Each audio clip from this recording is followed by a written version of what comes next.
지난해 말 출범한 민주통합당의 초대 지도부를 선출하기 위한 경선 열기가 갈수록 뜨거워지고 있습니다. 저희 YTN은 민주통합당 당대표에 도전하는 후보들과 함께 각자의 소신과 또 정책을 알아보는 시간 이어가고 있습니다. 앞서 오후 5시에 김부겸 후보에 이어서 지금 6시에는 문성무 후보 스튜디오에 나오셨습니다. 안녕하세요. 안녕하세요. 반갑습니다. 네, 반갑습니다. 네. 많이 바쁘시죠? 많이 바쁘시죠?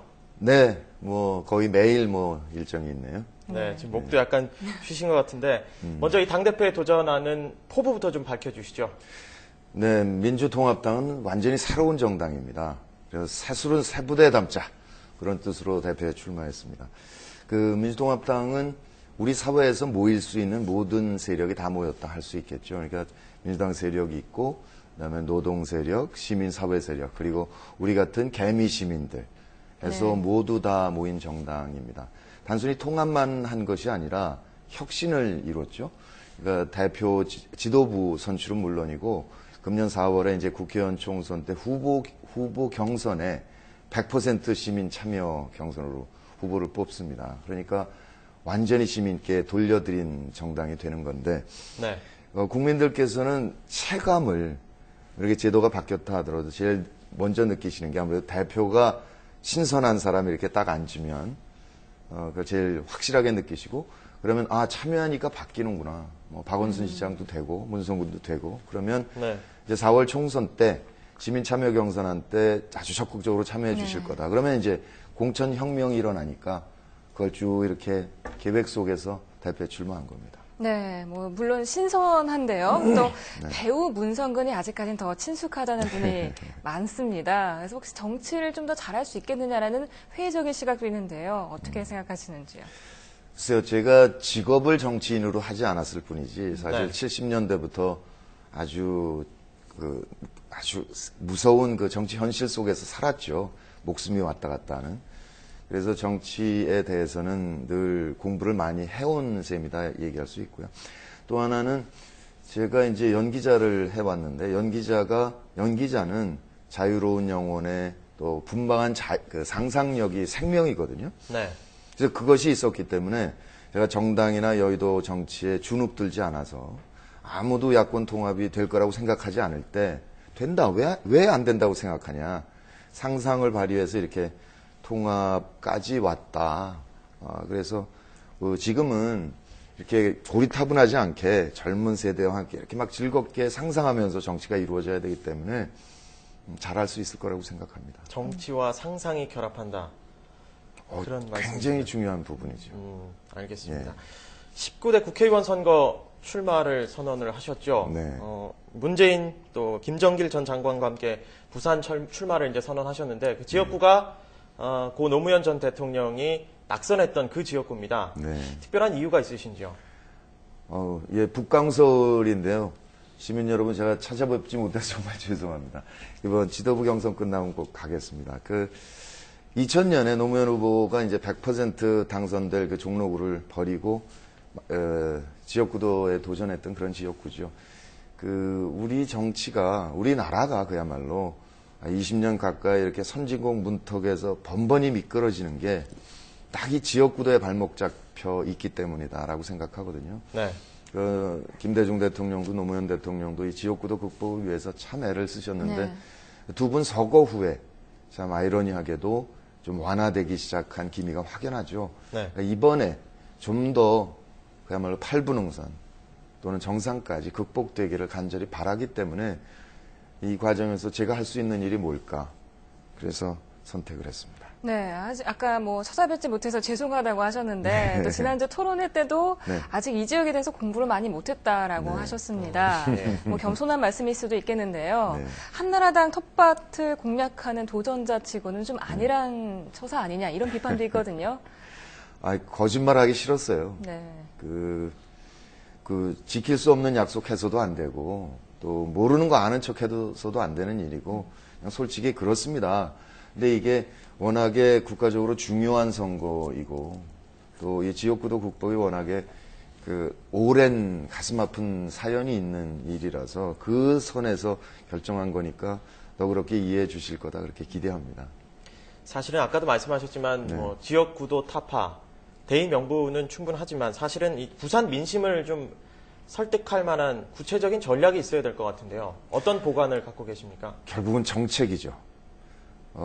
이를테면 영남권 신공항 같은 경우에 그 인천공항이 생기면서 김포, 그 부산에서 해외로 나가시는 분들 경우에 굉장히 불편해졌죠. 그러니까 네. 그런 공항이 필요한 건 분명하죠.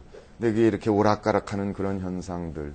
또 하나는 이 이명박 한나라당 정권 들어서 그야말로 상위 1%만을 위한 경제 정책을 분명히 펼치고 있는 게 번연히 보이죠. 또 하나는 우리 대한민국 경제 발전을 위해서 남북 관계 개선이 절대적으로 필요함에도 불구하고 낡은 이념에 얽매여서 전혀 진전을 못 시키고 있죠. 이런 정책들이 결국은 우리 서민들에게 얼마나 피해를 갖다 주는가. 이 부분을 가지고 접근을 해야 된다고 생각합니다. 예컨대 그야말로 상위 한 0.5%인가요? 종부세가 이제 있었는데 그걸 무력화하면서 지방 교부금이 거의 많이 떨어져 내렸거든요. 네. 그랬을 때 가장 피해본 지역은 대구의 달성군이랍니다. 그런데 부산 지역 마찬가지죠. 그러니까 정말 더불어 같이 살자. 더불어 성장하는 건 무엇인가? 그러니까 토목 중심의 고도 성장은 이미 끝났다. 이제는 삶의 질을 생각해야 된다. 그럴 때 그 점에서 우리 정책을 놓고 생각해 봅시다. 라는 호소를 드릴 참입니다. 네. 요즘 뭐 고순덕 의원 때문에 또 네. 돈봉투 때문에도 시끄러운데요. 요즘 여야 가릴 것 없이 또 기성정당이 국민의 신뢰를 잃고 좀 외면을 받고 있습니다. 어떻게 하면 신뢰를 회복할 수 있을까요? 시민의 뜻을 받아들이고요. 시민의 뜻을 대의할 수 있기만 하면 된다고 생각합니다. 네. 그러니까 시민들은 계속 진화하고 있고 또 소통기구가 발전하면서 소통도 원활하게 되고 있는데 정당이 자기들끼리 벽을 치고 그 안에서 자기들끼리만 하고 있으니까 시민들 보기에 정당이 우습죠. 당연히 무당파로 이렇게 바깥으로 나올 수밖에 없는데 이번에 이제 제가 1년 반 전부터 했던 통합운동은 그런 거였습니다. 그러니까 시민과 함께 갈 수 있는 정당을 설계해서 그 안에 모이자. 이번에 이제 통합이 이루어진 거거든요. 그러니까 시민들께서 굳이 정당에 입당하지 않아도 민주진보 같이 지향을 한다라고 밝히면 이 민주통합당 안에 의사결정 구조에 참여할 수 있게 하자. 이런 정당 구조를 설계해 드린 거거든요. 그러니까 이제 소통을 완벽하게 하는 것을 넘어서 시민들께서 직접 결정하시라. 이런 정당 구조를 만든 거거든요. 이렇게 시민과 같이 가는 구조를 만들면 차츰차츰 회복될 것이다. 그렇게 생각합니다.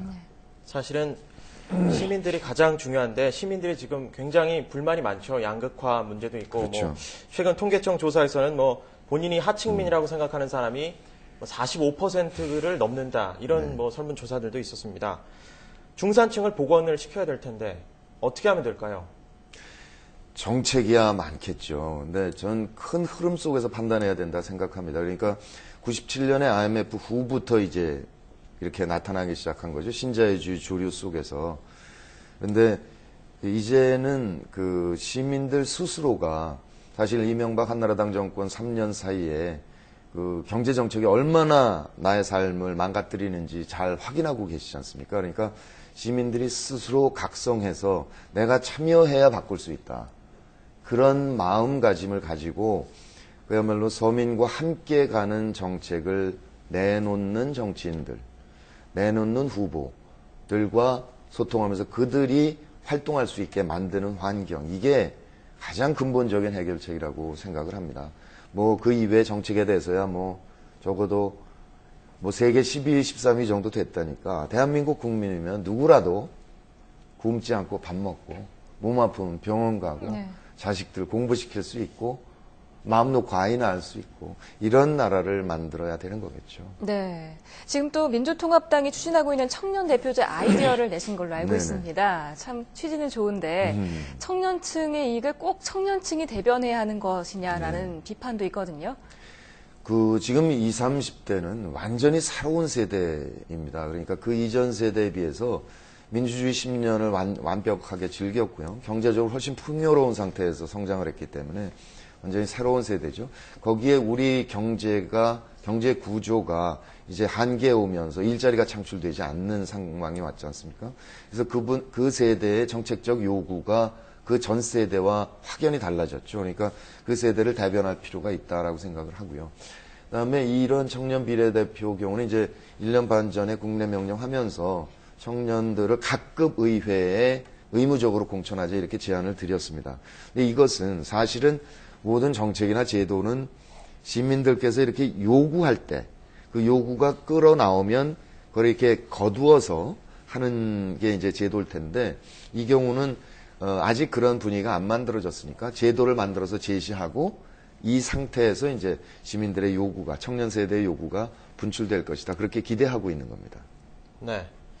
뭐 남북 관계 문제를 좀 언급을 안 할 수가 없을 것 같은데요. 이제 후계자 김정은이 이끄는 체제로 넘어갔는데 사실상 남북 관계 개선을 위해서 우리 정부는 어떤 정책을 취해야 한다는 입장이십니까?